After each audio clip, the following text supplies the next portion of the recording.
সামনে আমার 100 গানের প্রজেক্ট আছে।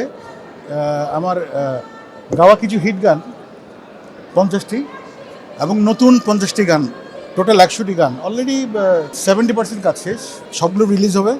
বাংলাদেশের একমাত্র স্মার্ট সিটি বসুন্ধরা এখন আরো নিরাপদ, আধুনিকতায় আরো এক ধাপ এগিয়ে। আর ভারতের বিখ্যাত সিঙ্গার নচিকেতা আমার জন্য গান করেছেন, তার কথাও শুরু আমি করেছি, সেগুলো রিলিজ করব। বিরহের শেষুর সেধেছি, বিরহের শেষুর সেধেছি, ভাঙা গড়ার খেলায় মেতেছি, ও বিরহের শেষুর সেধেছি, বিরহের শেষুর সেধেছি।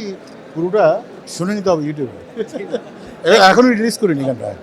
নচিকেতা যখন বাংলাদেশে প্রথম আসেন, তার সঙ্গে আমার একটা আড্ডায় বসার সুযোগ হয়। তো আমিও গজল করছিলাম, সেও গজল করছিল। তো সে আমার গান শুনে বলে যে বাংলাদেশে এরকম শিল্পীও আছে, মানে ও অন্যজনকে বলছে। তাই আমি বললাম যে বাংলাদেশে আরও ভালো ভালো শিল্পী। তো তখন থেকে সে বাংলাদেশে কোনো ইন্টারভিউ দিলেই আমাদের রোনাপার কথা বলেন, প্রিয় শিল্পী আমার নাম বলেন। তো এটা আমার জন্য অনেক বড় ব্যাপার। আমি আসলে আমি এখনও শিখছি। ওরকম অহংকার করার মতো কিছু আমার মধ্যে নেই। নচিকেতা একজন লেজেন্ড। তার গানের যে কথা, গানের ধরন, জীবনমুখী গান, এটা কিন্তু আমাদের অনেক কিছু শেখায়। আর নচিকেতাকে আমি একটা চলচ্চিত্রের সঙ্গীত পরিচালক হিসেবে কাজ করেছি, সেখানে নচিকেতা কিন্তু আমার সুরে গান দিয়েছে। এটা আমার জন্য অনেক ভাগ্যের ব্যাপার যে নচিকেতার মতো শিল্পীকে আমি গান করিয়েছি আমার সুরে।